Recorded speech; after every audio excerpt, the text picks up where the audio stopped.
This show contains profanity, advice you should never follow, humor that you might not enjoy. The names have been changed to protect the guilty. Do not try this at home. I love it. Greetings, yellow blazers, blue blazers, Bill Bryson lovers, Bill Bryson haters, happenstancers by chancers. Ooh. Kismeters. Nothing rhymes with kismeters. Babysitters. Oh, okay. Or pants shedders. Welcome to the Puss podcast, a proud member of the Appalachian Trail's family. My name is Pox Holiday, and sitting to my right, Puss in Boots. And when we come back, we're going to talk about Kismet. Kismet, by the way. Now let's get the real definition. A noun meaning destiny or fate, and using it in a sentence. What chance did I stand against Kismet? Yeah. I mean, I feel like Kismet too. Like when I think of Kismet, it's like it's almost that like serendipitous, like things happen for a reason and they happen because you need them to happen, and it's like it was Kismet. It was meant to be. Right. It was it was, and we talked a little bit before about like how to me, like there's trail magic and then there's trail magic, and like there were some times that like trail magic would happen that you were just like, I needed this to happen. Yeah. And it did, and that's fucking Kismet. Like, you know. Well, I know one for me, and when we were talking beforehand, I was like, oh yeah, that's right. For me, I know I've told the story before about meeting just outside of Irwin. Like there's a shelter just a couple miles outside. Got out of town, stopped there, and then these three kids were camped above the shelter and came down, and they wanted us to do a bonfire at the thing. So we all hung out and that kind of thing. And they were the ones that were like, that's right before you go up to Beauty Spot. And they were like, well, if stuff gets bad, then we've got a car up at Beauty Spot if you guys need anything. And it was like, oh, we just left town, like, whatever. And didn't worry about it. And then that next day, it was just downpouring. So I still have yet to see Beauty Spot because I just couldn't see anything. And the guy's like, yeah, I've got this green VW bus up there. And so we like walked by the VW bus like, I wonder if those guys are in there. Because it was like so wet and so disgusting. Right. We're kind of like, let's just keep on going. And so then not long after that, and not long before Damascus, Barf and I, both of our boots just completely 1 foot delaminated on mine and one on his. And so we wound up making it to Damascus. They couldn't do anything for us warranty-wise at Mount Rogers. And so they said, there's this place called the Ski House. The Ski House. Yeah. Walked in, and one of the kids that wanted to do the bonfire worked at the Ski House. That's right. So he drove us to Bristol and all that kind of stuff. So that was probably like the closest Kismet kind of thing I had. Needed that was to like, happen. I needed that. Right. Just randomly met this guy. Worked out well. Yeah. In 2009, I had a similar situation. It was the infamous, I spent like 3 days in Parisburg. Right. And finally was leaving Parisburg. And I laugh, but I did too. Yeah. Well, I think everybody does, really. But so I left. And the really sad thing was I stayed at Woods Hole for like 2 or 3 nights before I got to Parisburg, which is like 6 miles from Parisburg. So, yeah, that was an interesting little stretch of time right there. Yeah. But, I got to Parisburg. I stayed in Parisburg too long, and I got back on trail. And it was, it was like monsoon season. So just had been raining and raining and raining and raining and raining and raining and raining. And so we hiked to whatever the first shelter outside of Parisburg proper is, which I don't think is particularly far. Yeah, no. But we got to that shelter, and it poured. It just poured. It poured the whole time, and it was one of those things, like, as we're walking out of Parisburg, it's already raining on us, and we're like, fuck? Like, should we just turn around and go back? No, Right. no. We checked out of the hotel. Yeah. We are staying on the trail. We're getting to the shelter. We were riding this out. So we got to the shelter, and I distinctly remember I stayed in the shelter with a guy. He had dreadlocks. I really wish I could remember what his name was. He was really happy. He like woke up in the morning and was just like, man, I had this dream that me and my mom were fucking shit up. And like he kept talking, and the more he was talking and eating oatmeal at the same time. And he was like, oh man. And he looked down and like there was a dreadlock in his oatmeal, and he was just like, oh man, dreadlocks in the oatmeal. And he like slurped it out of the dreadlock. It was just like, shit happens, man. Anyway, so he kept talking about his dream. But anyway, I don't know why that grossed me out more than anything else, but still. It does kind of seem gross. You know, what are the likelihood that that's a clean dreadlock? It's probably... Just on a side note, this morning, I don't know where it was, but I was looking on something on Facebook or Twitter, and randomly a Ron Swanson from Parks and Rec meme came up. Yeah. And it's the one where they go to Whole Foods, and it's just like a 3-panel thing, you know, the little meme, and he's like... Shh. He's like, I come here for the he's like, some people come here for the food, I come here for the wildlife. And he's like, shh, look at that one. And it's this guy with huge dreads like scooping, you know, grains out of a bucket into a bag, and he's like, he's like, isn't nature amazing? Sorry. That's okay. Yeah, so that morning, the morning after being in Parisburg, I wake up in the shelter. It's still fucking just pissing rain outside. Yeah. And I put on my wet clothes, and I put on my wet socks, and I put on my wet boots, and I go to tighten the boots and tie them up, and like all the lugs just like pop in one boot. And I was like, fuck yeah. And so I like relace my boot and try and figure out how to get it on my foot. And then the other one, like I tightened the other one, and the shoelace had just like wet rotted. Like it just disintegrated in my hand. And I was like, motherfucker. I duct taped that boot to my foot. And I was like, it is 1.5 miles to a road. I'm gonna eeny, meeny, miny, moe this shit and walk one direction until I get to another town. And it was like, totally like the worst decision ever. Like, what are the chances that would go right? Very slim. Right.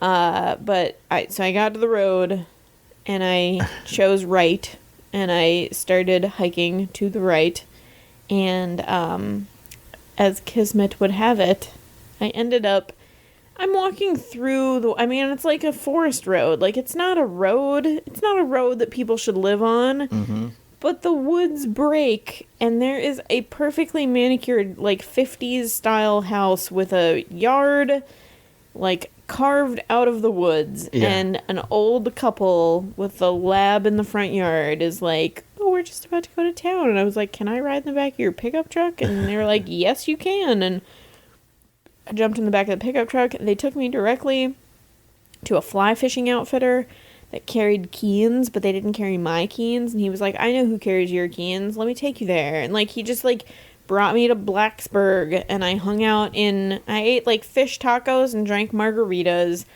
got a pair of new boots. And then I was like, where am I going to stay tonight? I have no idea. And he was like, oh, you're really lucky. I have a rental house, like a vacation rental house that I rent out to people to fly fish in. Nobody's there right now. You can totally stay there for free. He like Jesus. Left me there, and then picked me up in the morning and brought me back to the trail. And I was just like, perfect. That was exactly what needed to happen. So maybe there is a difference between trail magic and trail kismet. It totally is. Maybe we've discovered a soda is trail magic. Right. You're not going to quit the trail over a Coca-Cola. Right. But you could quit the trail over the fact that your boots are so wet and have been so wet for so long that they are rotten, and you need a new pair. So what we're saying is we need to trademark trail kismet. We heard it here. It's like mailing it to ourselves. Yeah. We recorded it first. Yep. Fuck you guys. Yep.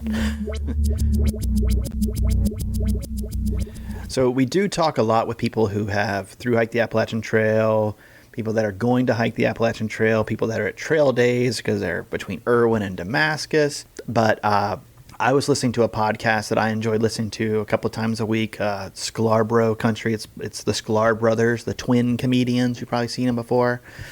They had on, randomly, what their Tuesday shows are, kind of the stupid criminal shows.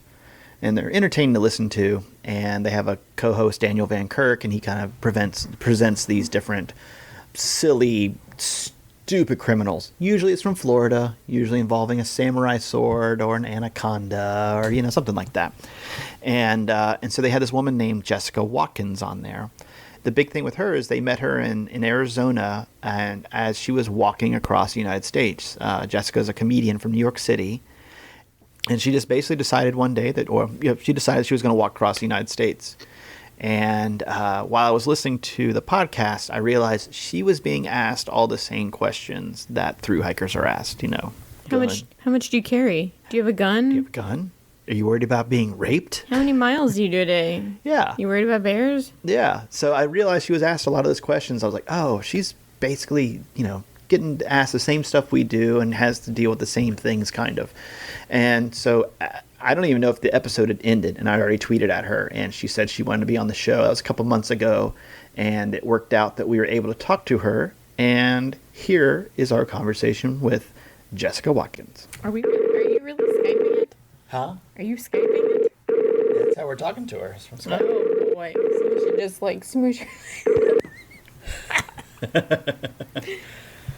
Hello? Hello. Hey, how are you? Good. Good. Can you see me?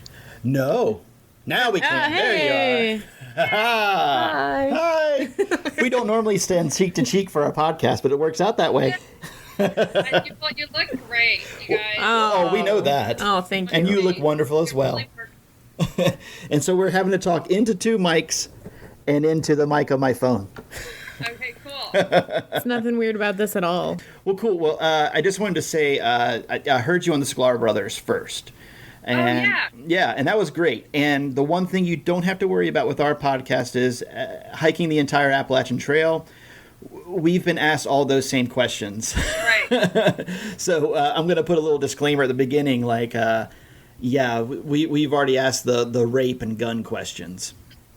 All right. So every person that's ever hiked the AT has had the exact same things asked of them. Yeah, it's so funny. I've been trying to write about it, like how, one thing that people kept asking me, they're like, you're going through a breakup.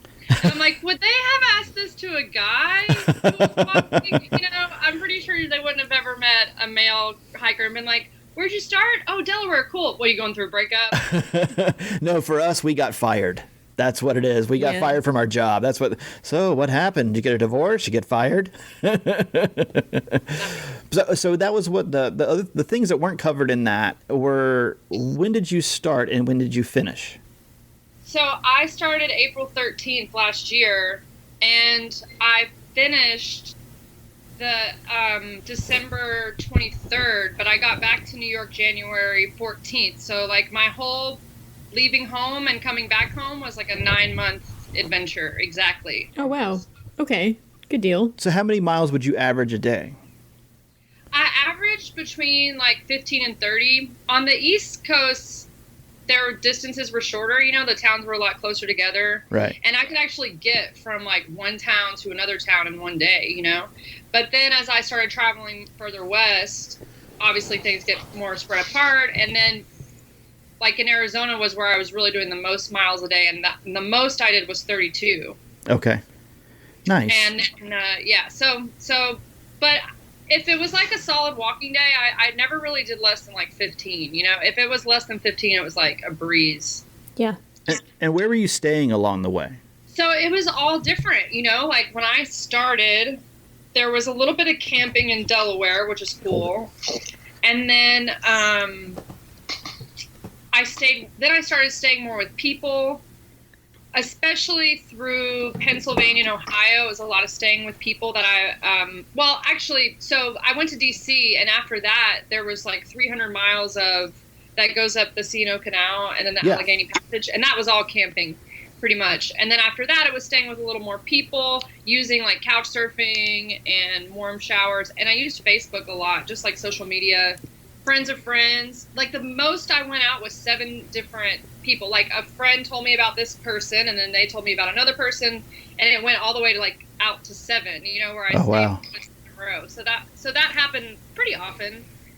But then on the west half, when those days started getting longer, that was camping on the side of the road a lot. Wow. And I also stayed in hotels, like from time to time, depending on, you know, how I was feeling, or if I needed a rest day, like friends would reach out to me and just be like, hey, I booked you a hotel in the town that you're at. Like, awesome. Or when I went camping, like strangers would pay for my campsite or stuff like that. You had one story you told on Scarborough was about you got to a campsite. It was like a KOA or something like that, and they gave you a hard time. Yeah. That lady, gosh, she was such a bitch. Oh, and by the way, I meant to tell you from the get-go, cuss as much as you want. Our podcast has an explicit label on it, so don't worry. Well, she was just a real cunt. There we go. It was so unexpected. I think also I was at, you know, my mom had come with me for a short period, like between Memphis and Little Rock. Okay. And she kind of drove, like, you know, it's my mom. It's typical, like, you're camping with your mom for a week. You know, you're going to feel like, I'm losing my mind. And then I went and hung out in Little Rock, which is a cool town, but just kind of strange. And I don't know, my whole experience there was just it was like a weird moment in the walk and everything, you know? And so when I left Little Rock, I felt like I was kind of in this vulnerable state. And I go to this KOA campground, and it was like a really shitty one, too. I mean, it was just like literally just a parking lot, you know? And there were like tons of RVs there and stuff. And anyway, she was just this older like lady who, you know, I asked her how much the campsite was, and it was something like $40 or $45 or that's a lot. Yeah. For a piece of for land. A tent site, yeah. Exactly. And I had mentioned what I was doing, because oftentimes when I do that, people, you know, it's like, oh, cool. Well, yeah, of course you can stay here or whatever, you know? And she, not that they have to be, though, of course. And she was just not, like, she didn't care at all, you know? And I told her, like, okay, well, I just have to think about it, you know, with the price and everything. And then I said, there's no way you can do any kind of discount. And she was like, no, I'm sorry, sweetheart. We only do discounts for people that are in the armed services. And she was, like, members of the, you know, the KOA. And I was like, oh, okay, no, it's no big deal. It's just I've been staying in the state parks, and they're only, like, $10 a night. And she was like, well, that's because my tax dollars pay for that. So that's why you... And then she just started going off on me about, like, taxes and how... And then she said that I was naive and I needed to grow up. Wow, she does sound like a real cunt. That I was like... you know, I was like, well, I was going to get a site here, but you're just such a bitch. And she was like, look on your face. I was like, and then I was just like, well, that's the way you're acting. And I, like, grabbed the cart and just, like, walked away. And I had no idea where I was going, but there was this park nearby, so I remembered that. And I went back there, and I remember calling my boyfriend and being, like, in tears, just like, what am I doing? Like, I just felt so emotional about the whole thing. Could you tell us about the cart and, like, where the idea for walking with the cart came from, and just kind of it seemed like the cart has a personality of its own, or like the cart should have its own Twitter account. No problem. The cart, well, you know, I know this guy, Aaron Huey, who walked across America like over 10 years ago. And when I knew what he did and like found out about it, it was like in the back of my mind. I never thought it was something that I would do, but it was always there. And I had only seen a picture of him when he was doing it, but I knew that he had been pushing something. So I reached out to him when I started planning, and he was like, yeah, you know, I did bring a cart, but he was like, if I were you, I would make it totally different than I made mine, because he made his own, and he used wheelbarrow wheels, and he said that, you know, I was getting flat tires like every other day, and the tires weren't big enough, you know, it was really a pain in the ass. So it was really important to me to have like a smart cart, you know, like one that I knew would be reliable, right, and not make it harder for me, but make it easier. Because the whole thing is, you know, not wanting to carry a pack. And once you get through certain parts of the country, you just can't carry enough water. You know, when I was going through Arizona, it's like 4 days without me having, I mean, I could have flagged someone off the road or something. There was plenty of car traffic, but there was no place for me to stop and get water. So anyways, when you're carrying like gallons and gallons of water, the cart definitely made it a lot easier. And so I just started like researching, and then a guy who had heard me on a podcast, he worked for an outdoor website, and he was just like, I can give you a really good discount on anything you need through this website. And they happen to have this specific running stroller that's like a really awesome stroller. Yeah. And he got me a really good deal on it. And then I took it to my local bike shop, and they like fixed it up for me with like some really good tires. And actually I met a guy biking around the world that had the same tires on his bike as I had on my cart. He was like, you can get across America like 3 more times on these wheels. Nice. I didn't have a flat tire one time. Like, I got so lucky with that. What brand was it? Because Puss and I both used to work for, and I'm pretty sure we sold the same stroller. What was it? Thule. Oh, Thule, yeah, okay. Yeah. Is that how you pronounce it? Yeah. Yeah. I've heard Tool or Thule, but yeah, Thule. Yeah. Thule's how us Americans say it. Like a freaking $1,000 a piece or something. Yeah. Yeah. They're really serious business. I can't imagine somebody actually buying one to put a child in, but hey. I stayed with this family in Ohio, and they lived in this amazing place, and they just had one of the double ones in their garage. She's like, yeah, we've only used it like once. What? Need it. That is like $600 a use. Take off. I don't care. You know, we're never going to use it. What? So you said that a lot of people approached you and said, "Oh, you must be going through a breakup or something like that." Well, what was the impetus? Now, we haven't said it before, but you are a stand-up comedian in New York City. Yes. And I'm sure that gives you a lot of good material. Right. Well, and I was going through a breakup. Oh. No, I'm kidding. Oh, man. You got me. I'm a hypocrite. No, I was not going through a breakup. I'm actually in a really awesome relationship, and I have a little dog, too. So he's a jazz musician, though, so I think he just understands that. The little dog.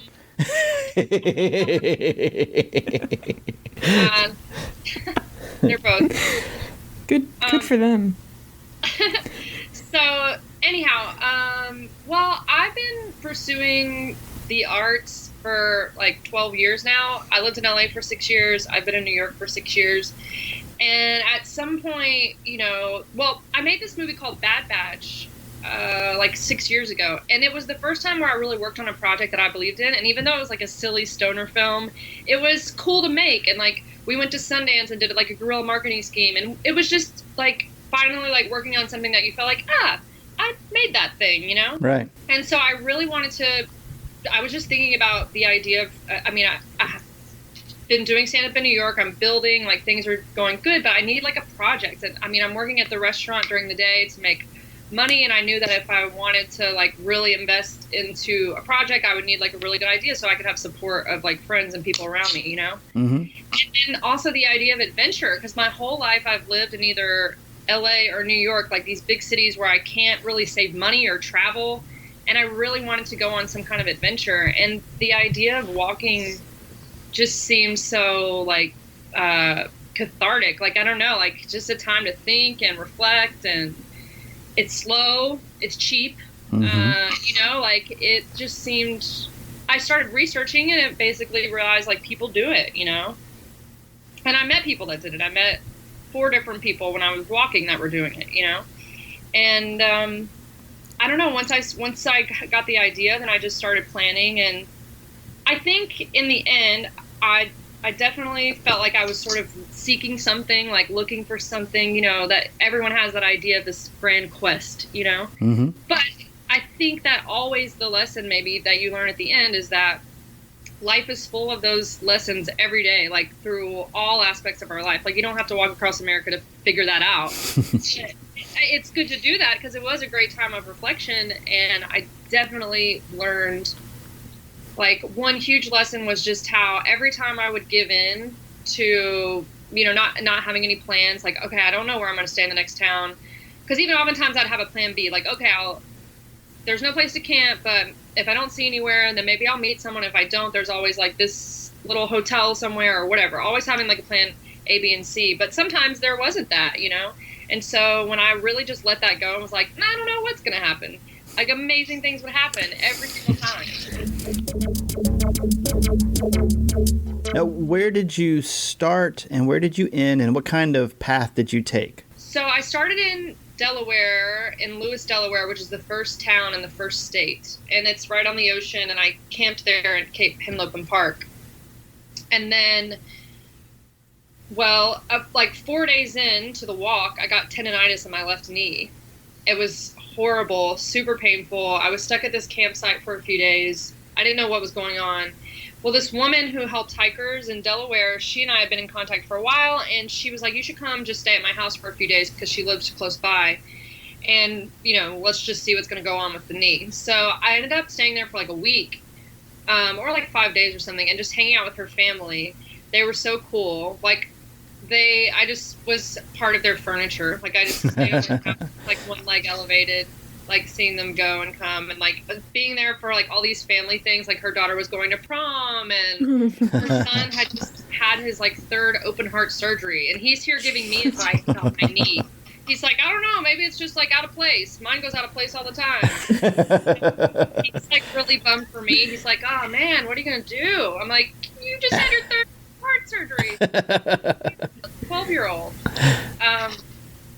But so the knee was not getting better, and I had shows set up in DC. So that was the first time on the trip where I realized that this is an adventure and things are not always going to go as you had planned them, and sometimes you just have to go with it. So I took a ride from there to DC, which was like, I don't know, maybe like 80 miles or something. And I hung out in DC for like a week, and I got acupuncture. I was doing shows, doing comedy, and I got acupuncture, and it completely cured my tendonitis. Really? Like, I've never had acupuncture before, and I don't know what happened, like magically. It's black magic, but it works. Something, whether it was mental or physical, I don't know, but I was all of a sudden able to walk normal because I've been limping for like 10 days, which was really, really scary. You put all this planning into something, and then 10 days in, you're like, really, is this it? Yep. So, anyways, from there, I went on the C&O Canal up the Allegheny Passage, so that took me all the way to Pittsburgh. I think that was like 350 miles, something like that. And then from Pittsburgh, I started meandering a little bit because the whole thing was I was going to go through West Virginia, and I decided to skip it or go around it because of the mountains and the cart. Like, I hadn't really wrapped my head around how difficult that would be to push a cart up mountains, especially when there's no shoulder on the side of the road. Right. And that was a really scary thing, you know? So, and I had heard from a couple other cross-country hikers that West Virginia was probably the most sketchy walking-wise because there's no shoulder on a lot of the roads and stuff.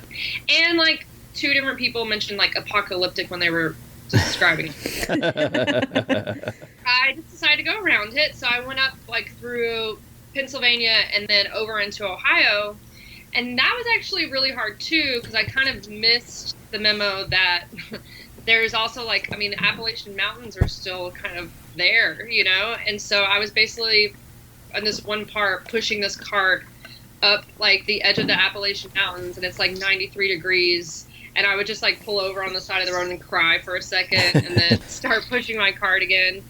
But right after that happened was one of the most amazing days on the whole trip. So it was another one of those moments where, like, you work really hard and there's this cool payout, you know? So then... I go through Ohio, like Akron, Cleveland, Kent area, which was so fun. Did a bunch of comedy, hung out there, did acid with a dog, a guy who identifies as a dog.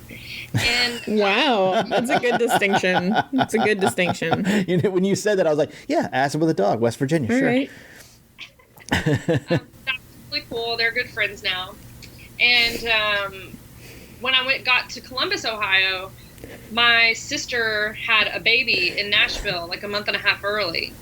So I, once again, part of my going with the adventure, get a car and drive directly to Nashville and make it there like right when the baby's born.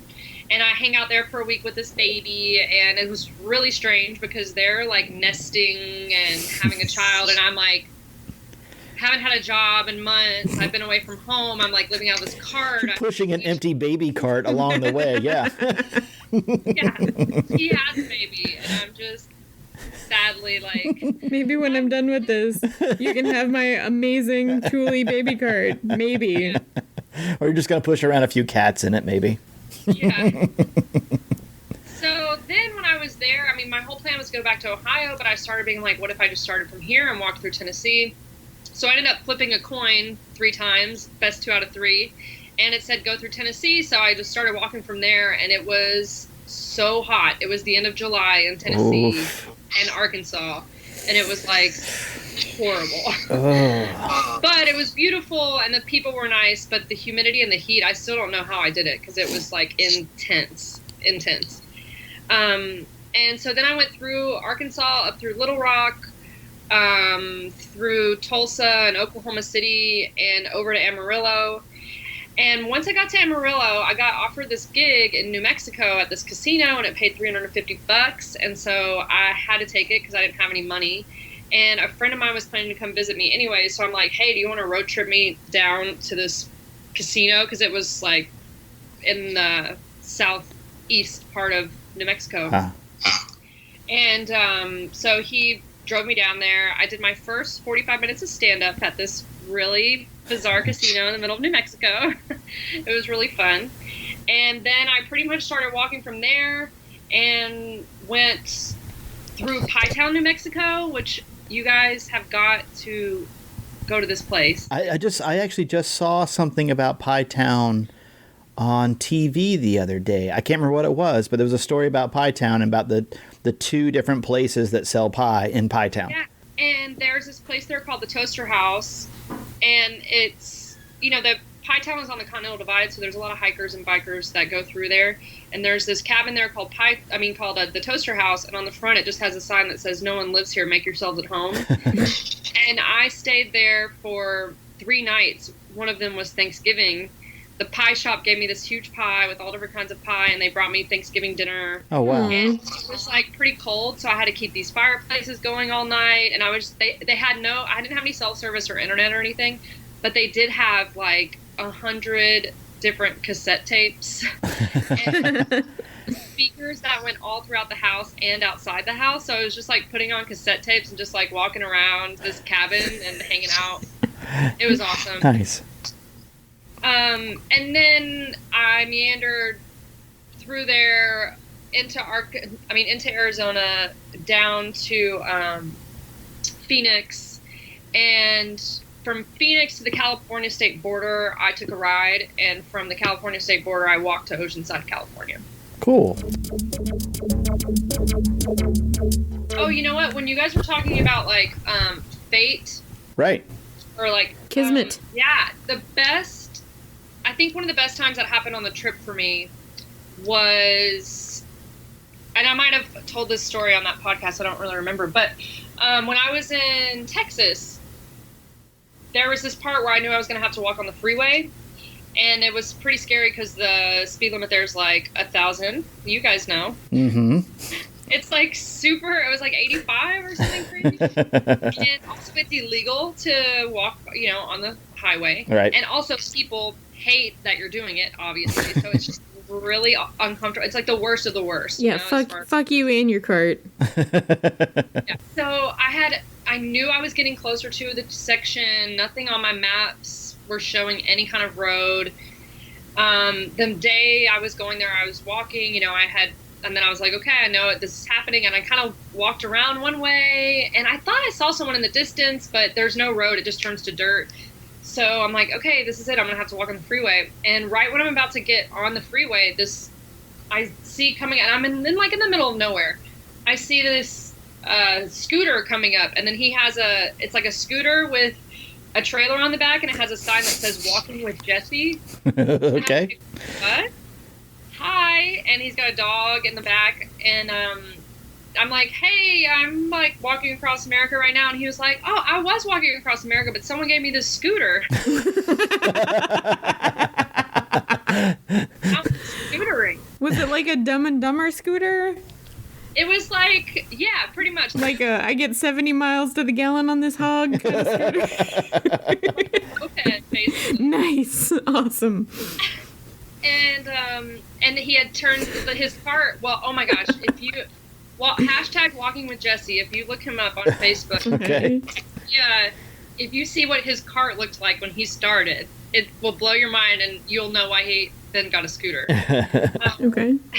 And then he ended up, his trip ended up only taking just a few months, but he went, but I thought, awesome, man, if someone had offered me a scooter at the beginning of the walk, I don't know, maybe I would have taken it too. And it was pretty cool because he got to go up to so many more little places on the scooter, that you can't really do when you're walking.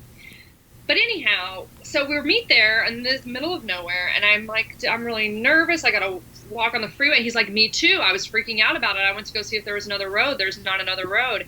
And so we decided to just do it together. And he went in front of me, and I walked behind him. And it was kind of all of a sudden we became a little caravan, people started respecting us. They felt, maybe, what is she doing? Maybe she's walking around the world. I don't know. She must be Jessie, whoever she is. Yeah. And then I rode his scooter for a little bit. And then we ended up, before we knew it, the 2 hours had gone by. We were off the freeway. We ended up just walking the rest of the day together and then splitting a cheap hotel room that night. And then the next morning it was just well, really nice to meet you. Bye. Then when I went on that, a few weeks later, when my friend picked me up to take me down to the casino, we're driving through the middle of New Mexico going to this casino, and he's like, it looks like someone's riding a lawnmower down the road. And I'm like, no, that's Jessie. I'm yelling at him out the window, and my friend's like, what? You just know this guy? And we pull over, and he's like, all of a sudden I'm in the car. He's it's just the strangest thing, us running into each other in the middle of New Mexico. And it was just well, see ya, I gotta go to this gig. Maybe we'll see each other again? I don't know. So you also, before you left, you did some interviews with people in Central Park. Yeah. And you put them up on YouTube, and we'll put a link to your YouTube site on this page. But what were some of your favorite questions or comments that people from New York City had about a young lady walking across the U.S.? Well, the fear aspect is obviously there. It's real. And it's also very clear that people do not know how big the country is. Can I ask you guys something real quick? Okay, I'm going to walk across the country and do stand-up comedy. Yes. Do you like stand-up comedy? Yes, of course. Cool. How long do you think the United States is? How many miles? A lot. Is that something that I should know? 10,000. That's close. Miles-wise? We're 3,650. 600? No, 4,000 something. Okay, I'm going to walk across America and do stand-up comedy. How long do you think it's going to take? For you, it looks like you do things slow. I don't know. How long do you think it's going to take me? You? A year. Okay, and then how about if you were doing it? How long would it take? For me? Half a year. 4 months. A long time. 2 years? It could take a lifetime. And then also, how much pot do you think I need for the trip? A lot. Yeah, but that will probably make your trip be more than 2 years. Yeah, that'll probably 3 or 4. And I'm just this woman's out of her friggin' mind. Hilarious. Are you tweeting and twatting, whatever you do, tweeting, twatting, and all that? I'll be twatting the whole way. The answers were so all over with that. It was pretty great.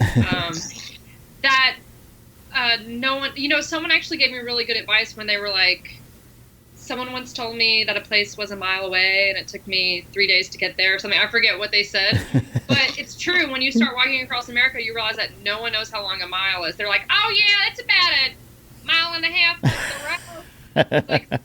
3 days later, you're still walking okay, that was actually 60 miles. Yeah.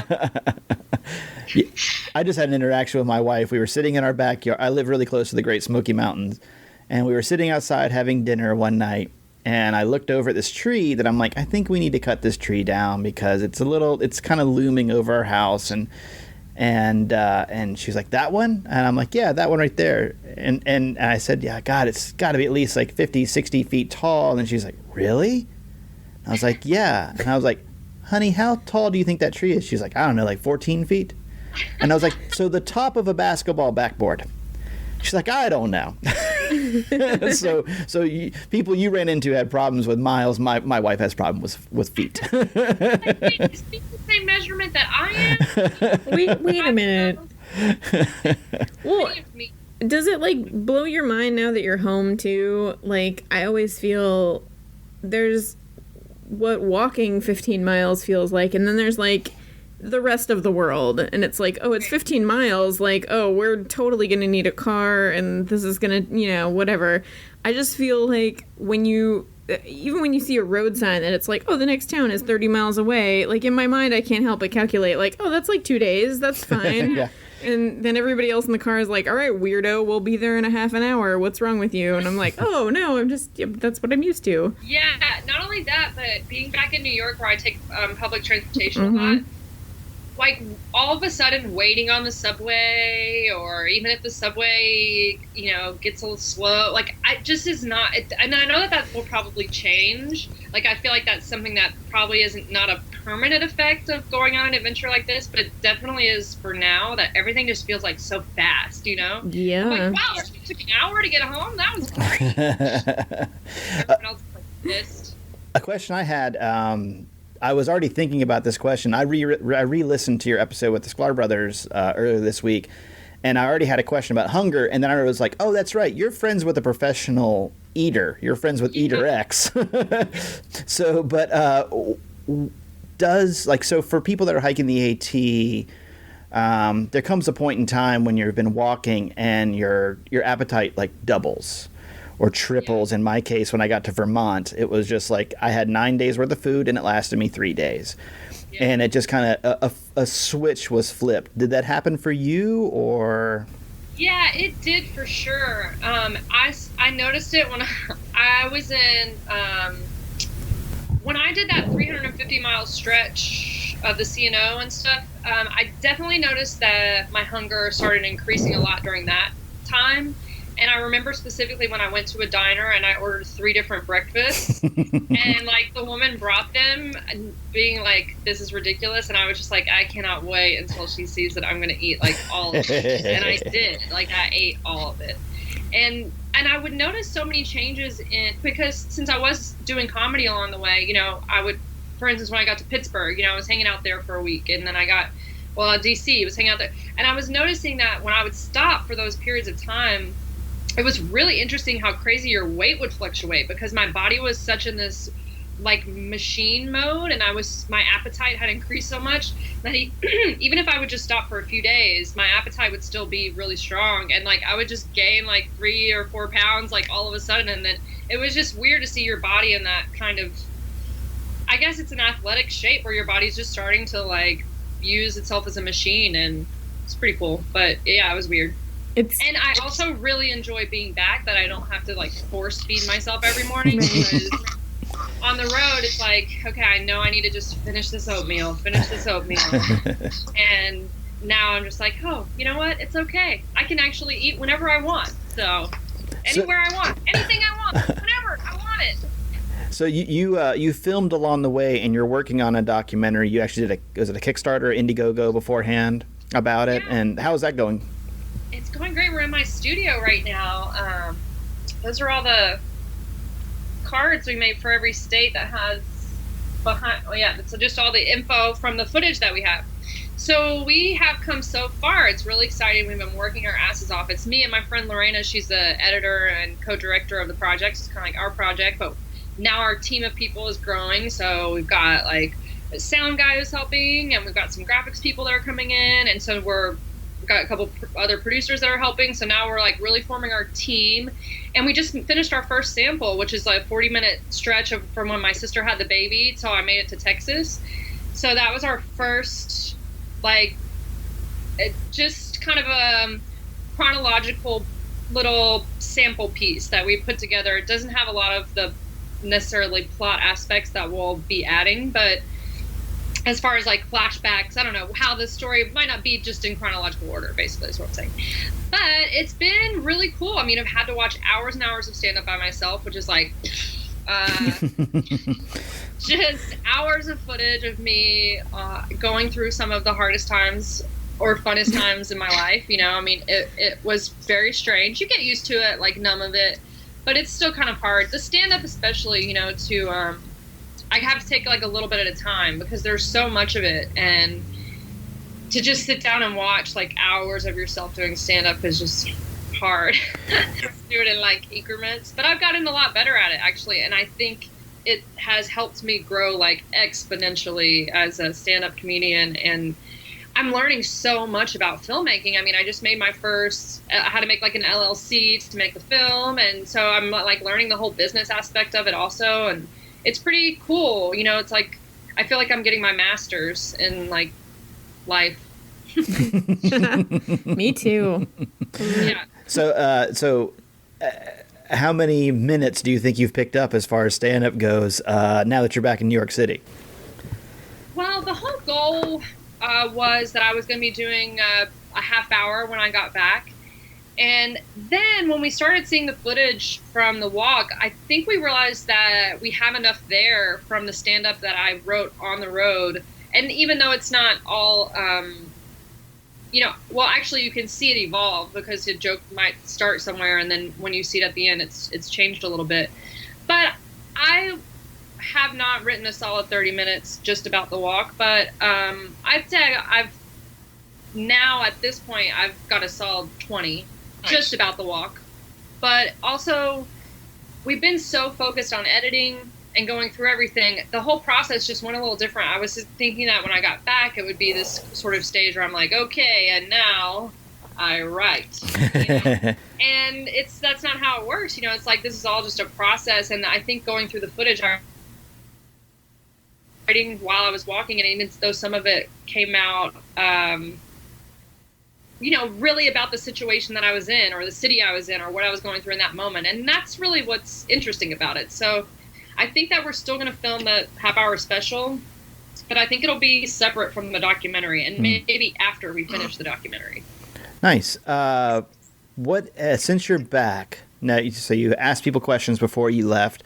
What has been the most common question asked of you since you've been back in New York City about walking across the U.S.? I guess most people ask why. Say how you do it, why you did it. Well, you know what? I'd say actually, usually when I tell people, the first thing they say is, alone? You did it alone? And my response is like, oh, do you mean did my chaperone come? No. Or if they find out I have a boyfriend, they go, he let you go? Yeah, that's a weird one, isn't it? Oh, your husband, he's so nice for letting you do this. And it's like, yeah. Oh, okay. I mean, he's a good guy and all, but... You should be allowed to go where you want, ma'am. Are you okay? Do you need my help? Yeah. Did you have any interesting animal interactions while you're out there? Well, I don't know what the fuck the animal was, but at one point... I thought it must have been a, oh my God, what is the most common? Raccoon. Raccoon. Okay. Yes. I thought it was a raccoon, but these farmers told me it was probably a squirrel.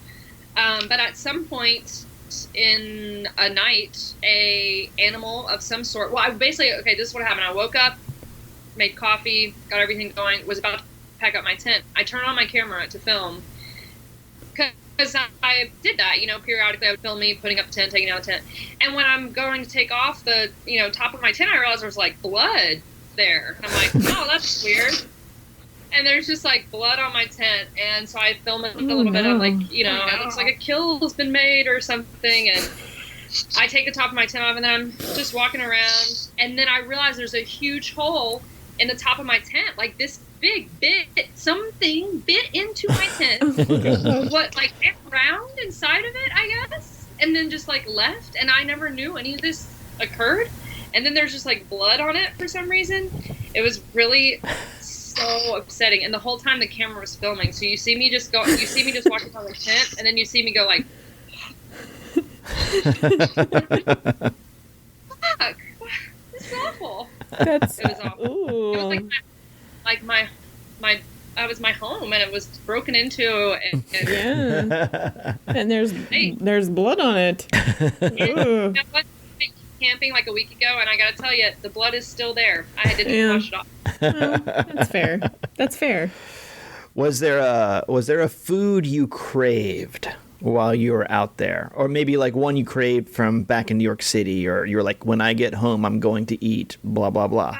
You know what I craved from home was just like coffee shop. Like I just want to go and like chill at a coffee shop. And I did that a lot actually across the country. When I would go through little towns, I would like, if they had this signature little tiny coffee shop with some Wi-Fi, it was always very exciting, you know, and I would just kind of sit there for a few hours and pretend that I was back in New York and just, you know, being like melodramatic about my life, because I don't know what it's like for a hard life, but I do now.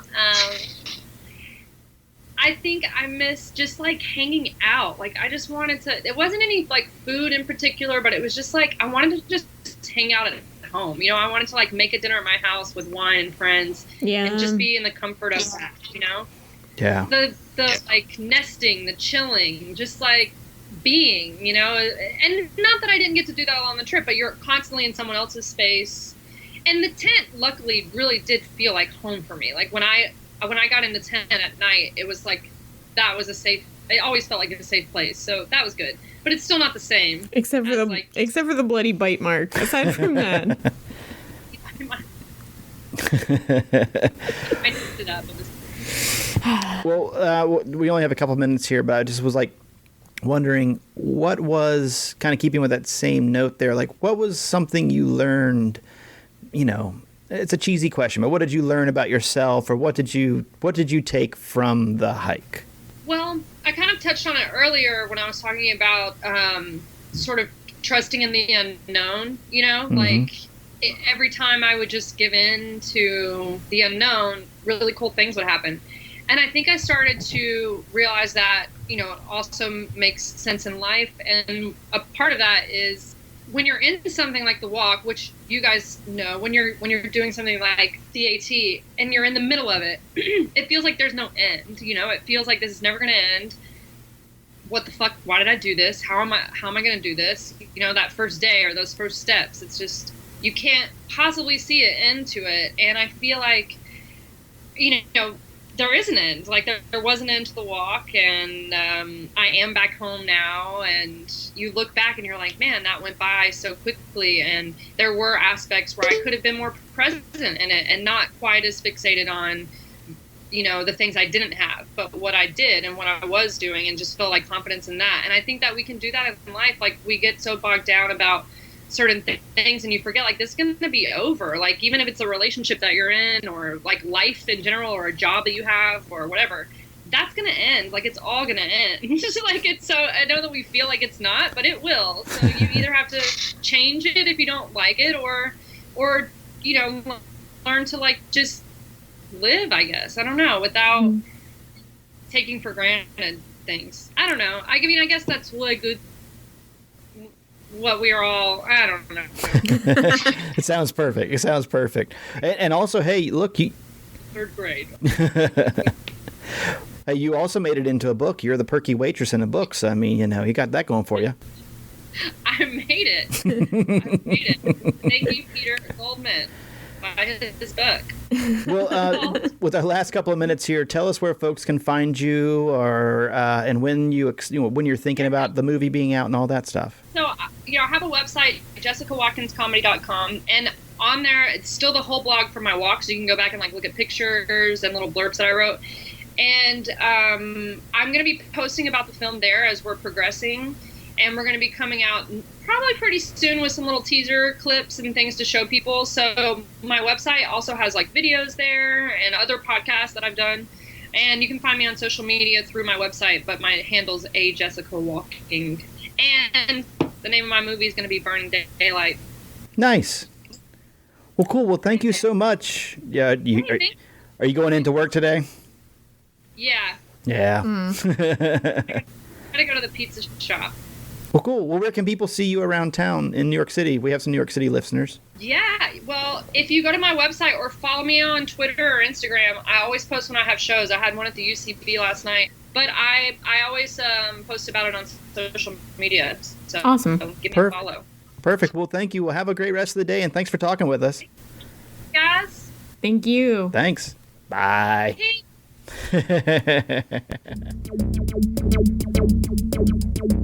So I recently went on a Facebook friending rampage where I was thought you were gonna say unfriending rampage, because in your personal Facebook you do that a lot, and I always kind of get the sweaty ass that like you're gonna unfriend me at some point. Oh no. But still, because you get in a mood and you're just like, we're cleaning house, all assholes are out of here, and then in your podcast persona of Pox Holiday, you're adding people left and right, and I never know what I'm gonna get. So, well, it's terrifying. In my personal one, you and I are of a certain age where all of our friends are either married with several children, and that's predominantly what they talk about on Facebook, and I don't mind pictures now and then, but I recently congratulated a mutual friend of ours for like. She was like, I just feel like I only post photos of the baby. And I'm like, no, you don't. Because you post 2 pictures a week.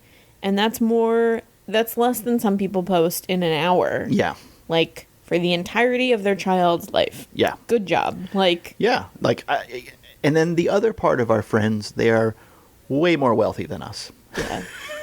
So How did that happen? I don't know. But it just winds up where you're like, so they're either showing you the picture of their child or their vacation. Yeah. And it's like, ugh. So I think on my personal Facebook page, I think I have 245 friends. And of those 245 friends, I would venture to guess that 50% of them, maybe 60% of them there are just more kind of a courtesy. I'm friends with you. Yeah. And they either don't see anything that I post, or I have them muted so I don't see anything that they say. Right. So I don't comment. So I've only recently started muting people. It's wonderful. On my personal page, and every now and then, like, one of them will like something of mine, and I'm like, oh, shit, we're friends. Oh my god, I thought I deleted you a long time ago. I'm so glad I don't see your face every day. Well, we have one friend who every week she is on vacation. She has a job. So back to my, there's going to be a harsh edit point right there because we'll never put anything like that, what we just talked about. But anyway, so I've started adding, like I've picked up probably 1,300 or 1,400 new friends on Facebook. And is Facebook still like warning you that you're adding too many friends? Yeah. There's no way that you're that popular. I figured out the secret. You have to add at least people with, somebody told me this online. They said you have to add people that you have 10 or more people in common. Oh, okay. Because if you're just adding like, we only have one person in common and you do like 10 of those, they're like, whoa, hold on. Please click on all the pictures that are a lion. And then it's like, what does this code say? It's like literally like lions and some cats and like a field, but there's like 20 pictures and you have to check the like 8 lions that are on this page. I don't know. And just prove you're not a robot, I guess. Yeah. So anyway, did that. And, but for some reason it started suggesting a lot of, those like mud race people. Oh yeah. And like the Spartan race and all that kind of thing.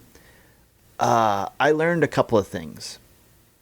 If your profile picture is of Katahdin. Yeah. If your profile picture is of you lifting weights in a CrossFit gym, or if your picture is of you jumping across a big thing of fire, you will be friends with anyone. What's happened is I've opened myself up to a lot more people that really do not get our sense of humor. They're shocked. They are Shocking. shocked. I had my favorite interaction was, Scott Jurek is going for the record to be Jennifer Farr Davis. I heard. He's on pace to do it in 40 days, I think, right now. God. And I think that's what he says. I'm probably getting the numbers wrong because I don't care. It doesn't have no bearing on my life. But so he has a team that's helping him, basically do his social media. I mean, I'm imagining after 53 miles, the last thing you want to do is make a status update. Gotta go tweet. Yeah, so his wife is driving the van, and like I said, I think they have another photographer that works with them or something like that. So for the first 7 days or so, he had been updating 2-3 times a day. And then I had read somewhere that he was having some issues with his knees, which, you can imagine. That'll happen. And so I just literally put up a thing where I was like, there hasn't been a Scott.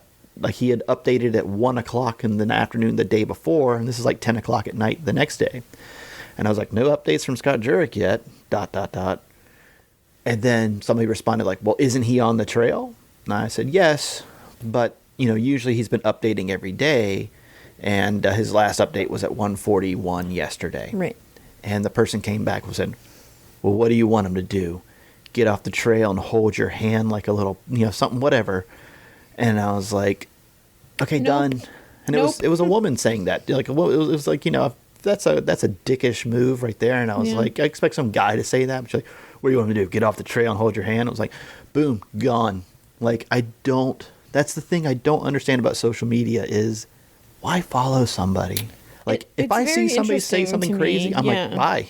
It's very interesting to me. I avoid comment sections on articles now. Absolutely. But it's just remarkable. It's like, what are you doing with your day that you're just seeking people out to, like, snipe them? Yeah. Yeah. What is the point? Another thing about the internet. Tell me. So I've been on the internet. I'm, AOL 1.0. Like, been on the internet for 21 years now.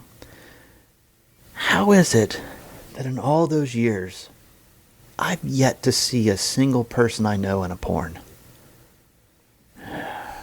But I have a friend who is on Ridiculousness for a video that happened to them, and it's on Tosh.0. If you've ever seen the video of a Catholic wedding, and it's taken from behind, kind of above, and the couple's there, and then a bridesmaid just, boom, hits head first on, they're just like saying their vows, and this woman, just passes out. Eats it. And I've seen that video on Tosh.0, Ridiculousness. And it's all the biggies, all the big ones. And it's like, so I have somebody who has one video has made it on there. I'm like, but I know so many skanks from my past life. Yeah. And I know so many people who moved to LA. You'd think at least once one of them would have popped up in a porn video somewhere. I mean, I guess it just depends on what kind of porn you watch. True. Maybe you're watching the wrong genre. If anybody has any genres for finding high school friends, let me know. Because realistically, like, amateur isn't really amateur. It's just made to seem amateur. Right. So, I mean, not that I'm saying that you have unfamous porn star friends. I'm just saying. Oh yeah, no. If they wanted to share a home video, they're probably less likely to end up on, like, RedTube or whatever. Well, the thing that got the thing that we're going to edit out, where there's be a harsh edit point, was me just telling about a friend of a friend who showed me their friend's sex tape. And I was like, why are you showing me this? This means you've watched it at least once before. We will talk about when I was and I was given a room, like. Oh yeah. And they were like, yeah, you can stay in the house. And then, like, I went to leave, and they were like, thanks for the webcam video. And I was like, oh, I did have sex in that room you gave me. Fuck. Mom warned me about this shit. Why didn't I listen? I never listened. God damn it. Kyle. Speaking of that, do you name your body parts? No. Oh, okay. Jim Nance. Okay, I'll shut up now. Oh, that sounds good. So you recently went for a little hike. Yeah, so I started in Harper's Ferry and went to Duncannon over the span of, couple weeks, 2 weeks, I think. Right. And had a damn ball. Did you go to the Doyle? Yeah. Nice. Yeah. How was that? Terrifying. Did you stay there? I did not stay there. Yeah. No, I had a beer, and then I picked up my packages, and I was like, it's time to go. My mother had sent me a card with a $20 bill in it. Ooh. And so I bought a beer, and I bought a friend a beer, and I left the rest as a tip because they had just been robbed by somebody was there to stay, and they had given him a deal on a room because he was like, I'm homeless, I don't have a place to stay. So they let him stay there, and he stole all of the sheets, towels, pillows, anything that wasn't nailed down. And they were like, fuck, so that room is out of commission until we can replace the sheets and towels. And I was like, you can... Wait, what? I was like, you can have this. Like, this whole $20 bill is for you guys. So yeah. Good time, man. I got to do all of Maryland and a couple dozen miles in PA. Yeah. Nice. It was really nice to be back on trail. I feel like I came home and I was just like, I've been such an asshole for the last several years. Like I felt like I was in a Hungry Why Wait commercial, only I just came home and I was like way nicer to everybody. I needed some time on the trail and I didn't even know it. Did you have any Kismet experiences? I totally did. Oh. I totally did. You know, the plan was sort of open-ended. I've got this like section of trail left. I started with the intention of closing that gap, and it kind of became very clear to me very early on in my hike that was not where I was supposed to be. And so it was sort of this like, but the time is here, and like the plans are here, and all the things are here. I feel like I should do as much of this as I can.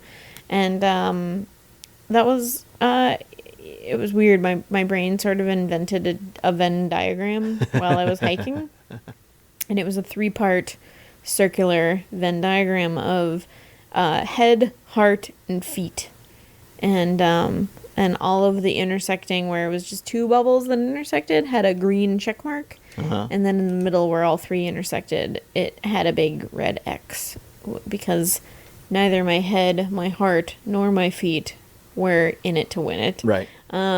So I ended up cutting my trip short, and I'm really glad I did, for a lot of different reasons. But that trip ended in a very Kismet-y sort of way. Right.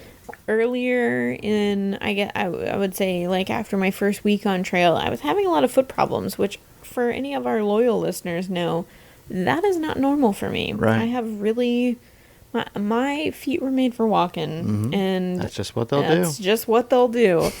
Generally speaking, you know, I don't have foot problems, and I was having some really crazy foot problems, and I was just like, what's going on? Like, is this just what happens when you get old? I don't know. And so I took a 0-day near Carlisle, PA, and I actually, here's another little Kismet that leads into another little Kismet. So I was at Caledonia State Park, and 2 cyclists rode up and took a break right where I was taking a break, and they were like, hey, are you through hiking? And I said, no, I'm just, you know, out for a little section. They were like, how you doing? And I was like, yeah, actually my feet kind of hurt, which is odd. And the gentleman, it was a husband and wife, and the gentleman kindly said, oh, I own a running store in Carlisle. Come by. I will happily fix your feet. Actually, what he said was, call me when you get to this road crossing and I'll bring foot stuff out to you. He was like super duper nice about it. And I kept hiking, and I got to Pine Grove Furnace, and I was like, I can't hike much more like this. So instead of waiting until I got to that road crossing, I went to him. Wow. So in one Kismet leading to another, which leads to another, I had befriended a fellow section hiker who had left their car at Pine Grove Furnace, and so she was like, hey, we'll go into Carlisle, get your feet fixed, we'll resupply, and you know, whatever. And so we ended up taking a 0-day. We watched Pitch Perfect 2. Ooh. We shopped at TJ Maxx. Oh, wow. We drank drinks at Applebee's. Because Pennsylvania is fucking crazy about where you're allowed to drink drinks. And I did not Oh, my God. We went to a taco place for lunch, and I was just like, do you guys have beer? And they were like, only non-alcoholic. And I laughed in this poor boy's face. And then I was like, oh, you're serious? Oh, I'm so sorry. Oh, awkward. Yeah, so it's like, okay, so we just stayed at Iron Masters. we can't stay there again because we already told them that we were leaving that day. And it would be really weird if we were like, hey, we're back. We're back, folks. Hey, we're gone for a few hours. Remember us? We're back now for another night. So she was like, I have a buddy from Carlisle. Let's stay at her house. So and she was like, she's a fan of the trail. She'd be happy to let us hang out. Right. So we go to her house. She is amazing. Lovely lady. Passed Thru-Hiker. And I started inquiring about her Thru-Hike. And as it turns out, Ms. Yogi Bear, class of 98, good buddies with a certain Pox Holiday. Kismet. If I had known, I didn't even think about, like, honestly, I didn't ask you where you were starting whenever because you left right after trail days. Yeah, the plan was I was going to just hike. I was going to leave Damascus and go straight to Harper's Ferry and go north. Yeah. A little hiccup there. Yeah. But you still basically, you left after the prom. Like, you didn't stay in, that's something I don't think people understood. You drove up the day of trail days on Saturday. Yep. And after the prom was over. So we were there, you got there at 9 a.m. Yeah. From 9 a.m. I left at like 5 o'clock in the morning on Saturday morning. I drove and I got in at like 9 in the morning. We hung out and recorded with people until the parade. Then we set up some shit. I took a 45-minute power nap in my car. Sweated my nards off. It was so weird. It was so delightful when I got in the car. It was like the perfect temperature. And I woke up and I was like pouring sweat. And I was like, oh God, I was already dehydrated. I need an energy drink. Now this is terrible. And so then I had to make like an emergency run to the Dollar General in Damascus and get any kind of caffeinated beverage that I could. And sunglasses. And we got sunglasses, yeah. But I'm sorry. No, it's okay. And I still wear the sunglasses. I really love them. I have them in the car right now. Awesome. And so we did the prom thing. And when prom was over, I was like, well, I'm still a little caffeinated, so I'm just going to drive home now. God. And so I didn't drive the whole way. I stopped I probably was only on the road for like 2 hours, and I stopped at a shitty motel and, took like a 3-hour nap, and then I drove the rest of the way home. I still left. Did you get a room? Yeah.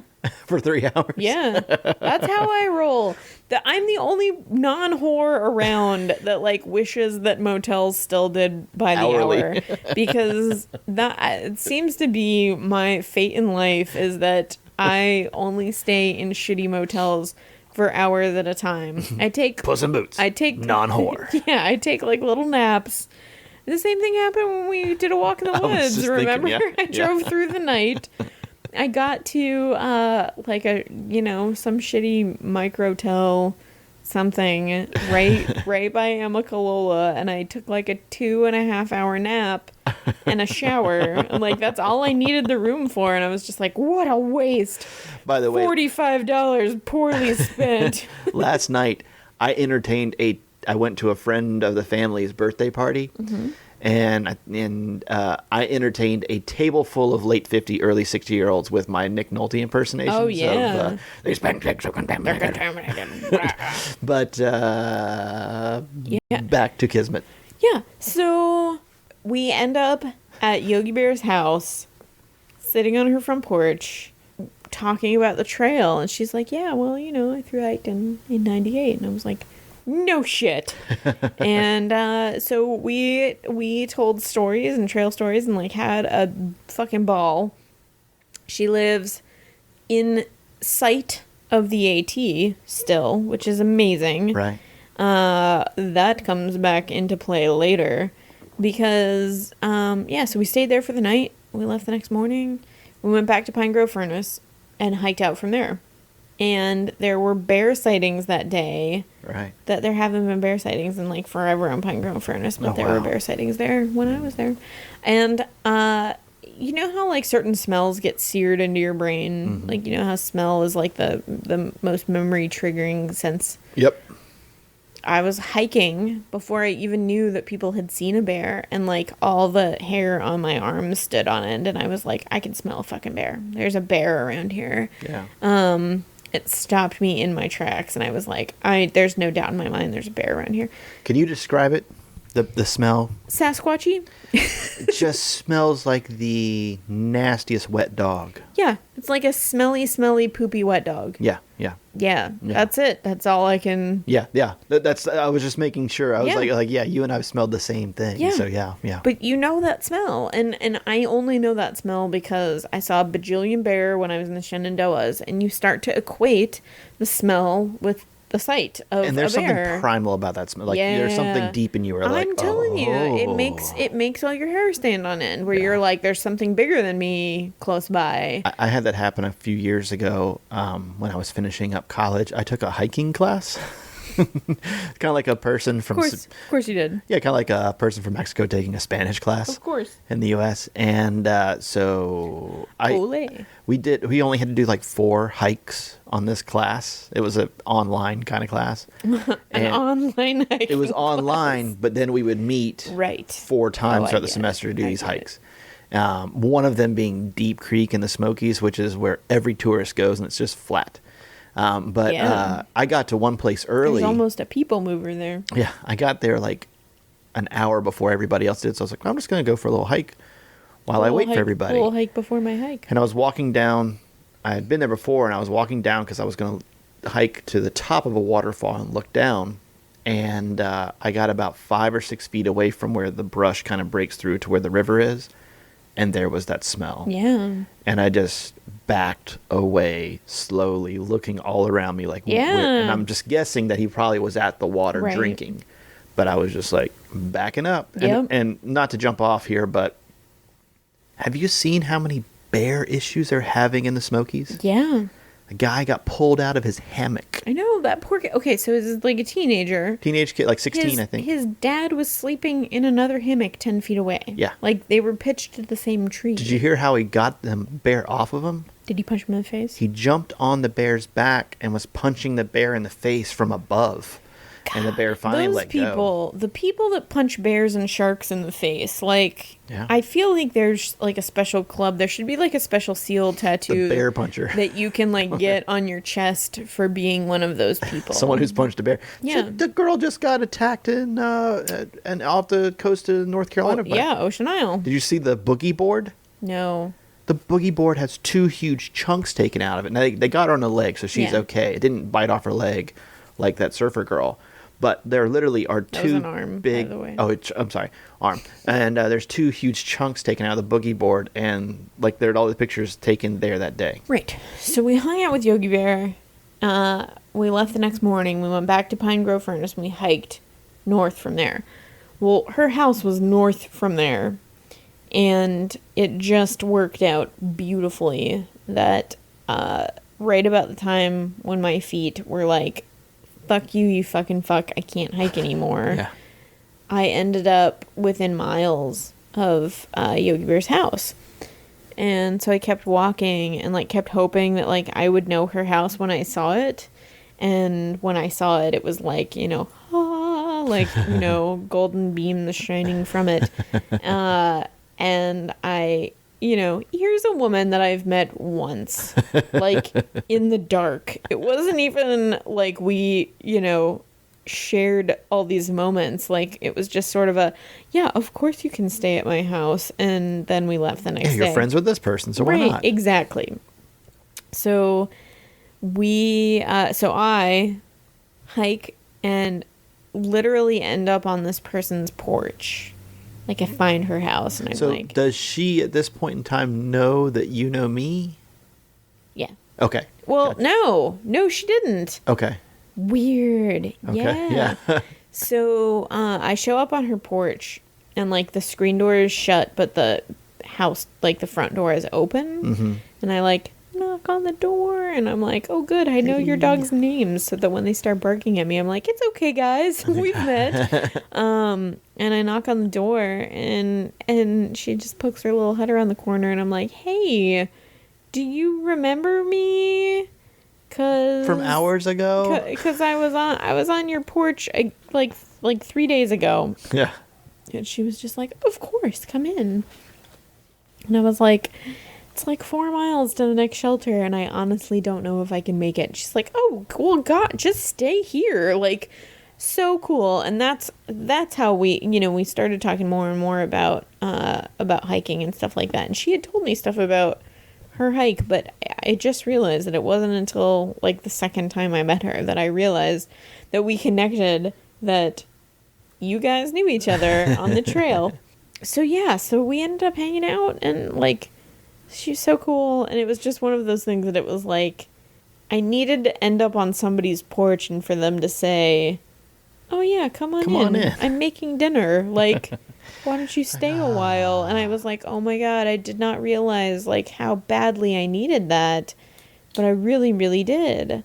So I stayed at Yogi Bear's house for a couple more days.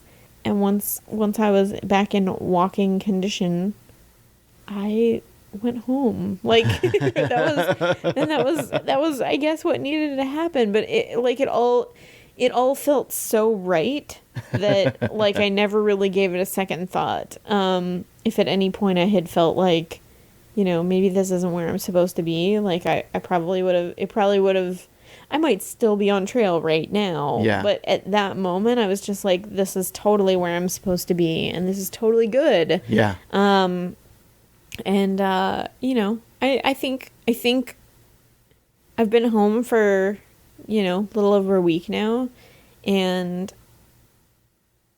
I think that probably, like, one of the things that I want our listeners to know more than anything is that I got to a point in hiking, and I'm glad that I know like a very little tiny bit about Buddhism, because I felt like the Buddha would say, like, maybe this trail isn't yours to finish, and which is bizarre because I've never thought of it that way. Like, I've always just figured, I've done so much of it, right? Why wouldn't I finish it? And then I kind of like, it was just this really weird. I'm glad that I had this moment where all of a sudden it was just sort of like, it's okay if I do the next 400 miles in 100-mile sections. It's also totally okay if I don't do it at all, which is bizarre, right? Because I never would have thought that I'd ever say that. It's been a goal and like kind of part of my character for so long that like, one day I'm going to be a 2,000 miler. Right. And it was so weird all of a sudden just to have this moment where I was like, maybe I won't. Yeah. And like, what? Plot twist. Yeah. So I'm home and like great and feel really wonderful about what I did and what I didn't do, which I wouldn't have thought would necessarily be the case. Like, I really kind of thought that I would like come home with my tail between my legs, and instead I'm just like, no, that was awesome. That was like exactly what I needed. Well, you text me towards the end of it, and you were the first person I let know. Oh, really? Yeah. And I didn't know what you wanted me to say. Yeah, I kind of figured that you would think that. And so I went with all the like. What you said was perfect, by the way. Oh, well, thank you. I kind of thought maybe you wanted me to. I have this relationship with my wife where it's like, she played soccer all of her life, and she likes the coach mentality, and so sometimes she gets to a point where it's like, your coach wasn't always the nicest person in the world. And so sometimes the hard truth needs to come out. And so, like, I did it, and then I was like, I feel like a dick when I responded, because I think I waited a little bit. It's like when you date somebody that's really into BDSM, and then they want you to, like, choke them out, and then you're like, oh, this is awkward. Oh. I don't want to do this. Please don't make me do this. I don't want your face to turn purple. I don't know what I'm talking about. I don't either. I've never had that happen. Never had that happen, obviously. But we've all had that one person approach you where you're like, oh. One of my favorites was I went to go see Ani DeFranco. Oh, yeah. I went to go see Ani DeFranco with 2 of my lesbian friends. Yeah. And as the show was winding up, I was just standing there, and I was drunk. And this young lady comes up to me, and she's like, hey, how would you like to come back to my hotel room, do a bunch of drugs, and fool around? I did not. Yeah. But that was the one where I was like, I bet I would be asked to do some stuff that I'm not sure I want to do. Yeah. Quick thing about trail days. Yeah. Prom was amazing.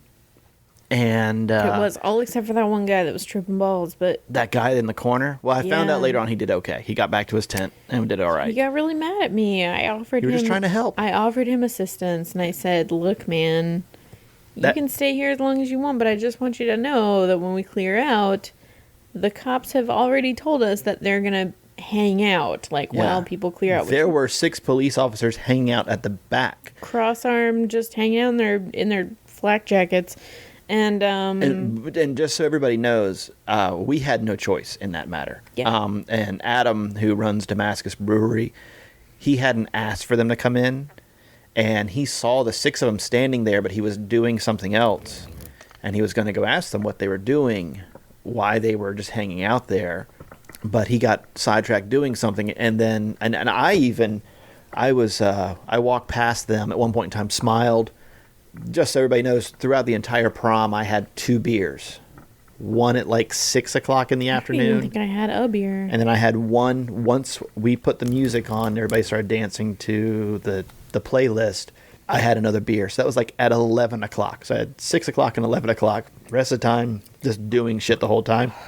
So I walked past them to go get something from that little closet we had. So as I came back out, I was going to butter them up, say, thank you guys so much for everything you're doing. And I came back and they were already gone. So at that point they were gone. But let's see. Too Loud, who was on the Trail Days show, was prom king. And a young man named Patches was prom queen. That just, the way we looked at it was, whoever people voted for king or queen, that's what we went with. And we'll go through this some other time, but we have pages of all the names of trail names. There's some good ones. There's some good ones. Let's see. There's one named Thunderfuck. And, one of my other favorites was Me So Happy. MISOHAPPY. Me So Happy. Those are women's. Those are queen names. And then, just looking real quick here. Whiz Bang and Mr. Sir. We'll go into those some other time. But we wound up having an amazing time. No incidents at all. Had people coming and going from noon until midnight. Sugar Lime Blue was amazing. There weren't a lot of people there for Red Light Rodeo, but they were great. The only sad news is that was the first and last prom we'll have at the bingo hall, because on that Monday after Trail Days, the bingo hall was sold to a church, and the church had already said that they would never have alcohol sold at the bingo hall again. So that was the first and last prom at the bingo hall. Hope everybody enjoys it. I found out a little bit about where next year's will be held, hopefully, and I think everybody's going to be just as happy, if not happier. So the last thing I'll say about prom, I kept my streak alive. It wasn't as direct this year as it was last year, but I was definitely propositioned. And again, thank you so much for making this old man feel good. By whom? It was the end of the night. Mm-hmm. And I think I came in, it was one of those where it was going that way. My arm and my other arm kept being touched. Their hair kept being touched. Like, all the signs were there. And All the how to work a room book signs. Right, we're all there. Okay. And it was building towards that. It wasn't as direct as last year, where last year it was, hey, where are you planning on sleeping tonight? Yeah, I got that too, remember? Yes. I was lady bait last year. From the same person. Oh. Yeah. What? Really? Didn't she ask you that? Yeah. Yeah, me too. Weird. But how awkward would that have been if we both had said yes and then ended up in the same you got place, chocolate in my peanut butter. Why are you here? You got peanut butter in my chocolate. I was gonna have lady sex here. Oh, but we're all married now. Yeah, I know, right? Oh boy. I have a pass. But it was just like I was. It doesn't count if it's a girl. like this. This is perfect. You and I had several moments this year where we haven't had them. Like last year, Amber liked the color. Remember her? She was the bartender who wanted to know the bars to go to. Yes. Like she was like, "Oh God, you guys." This year we had a lot more of like, "Oh, you are blah blah blah," and so that was really cool. That was really cool to have like to find out that people are actually listening and it's not just a bunch of bots downloading our podcast. Which it might be, but that's okay. Yeah. Oh, that's that's fine. Numbers is numbers. But no, yeah, we had a lot of great interactions this year. You and I could just tell by the recording, we were both wiped out. And we both knew we had 12 more hours to go. Yeah. And we had to save some for the swim back on that one. Yeah. And so yeah, but and also again, it was just a weird year on the north. I call it the north end of town according to the trail. You know, over by Mojo's, Sundog. I mean, put it this way, when people were lining up for hot dogs, that's like an hour-long ordeal where people start lining up for those free hot dogs at 12:30, I think it is. Oh my God. People were lined up, but like people were able to go through the line like 3 and 4 times because you only get one hot dog, I think, or maybe 2 or something like that. I don't remember, but and it was shocking this year. Yeah, it took forever, and then finally, at like right as soon as the water guns come out, that's when we start covering stuff up and kind of start ramping down. Yeah, starting to pack up a little bit. But you know, the parade starts at 2:00. Usually, people are there at 12:30, from 12:30 to 1:45. Everybody's holding up signs of their year. I don't know that I ever saw a year other than 2015. I saw a couple, but they were smaller signs. But they really did not show up until like 1:30. Crazy. And we already kind of started ramping down at that point because it was like, well, you know, and so you can even hear on if you go back and listen to last year's show and this year's, there's so much the crowd stuff noise in the back. Yeah. And this year there isn't. Yeah, and this year it isn't. Apparently there were wailing women in the background. You remember that last year? That guy? No. Oh, God. The goat guy? It was just an annoying sound. This guy kept making this noise. Oh, yeah. And it was like, Yeah, I do remember. And then finally he came up and he said, wait, one more time. What was it? and he came up and he was like, can I say something into the mic? And I was like, is it going to be that yell? He was like, yeah. I'm like, go for it. I think the episode actually ends with that. It was like, yeah, fuck off. It was like, you happy now? Something like that. Are you ready, Boots? Start walking.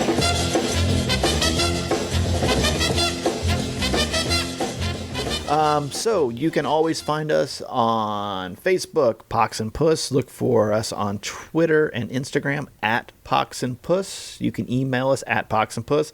Easiest thing to do is just email me, poxholiday@gmail.com. And you are? I am AT fuck every time. God damn it. It's like me playing on Twitter I am at @pussandboots, and on Gmail I'm pussandbootsaT@gmail.com. The AT always follows the at. Or precedes the at, depending on which side the at. Except in your I before E, except after C. And we have all the time. We only have one new written review. We'll read that on the next episode. But please go to iTunes and rate and review us. Give us a 5-star review. Whoop, whoop. Even if you write something disparaging or crazy, we'll still read it. Yeah. Even if it's your grocery list. Happily. Yeah. That was a fun 5-star review. Mm-hmm. And let's see. What else? Go to Etsy. Go to Pinterest. Our t-shirt sales are at an all-time low. I'm gonna go ahead and I don't think the site's working. Oh. Yeah, I don't Personal message me on Twitter if you want a t-shirt and you've been trying to, because We really haven't had any T-shirt sales in a long I time. think it's and still on vacation It's mode. not on vacation mode. When I go to it, it says these are not available. What? Yeah. I'm sorry to let you know here. But Twitter. Personal message me on Twitter if you want a shirt, and we'll make it happen. And yeah, well, we actually have to go. We do. Yeah. We have important business to attend to. That you probably will have already heard about. Okay. Bye-bye. Bye. I've always had a bit of a shiksa status. Boy, I'm talking a lot.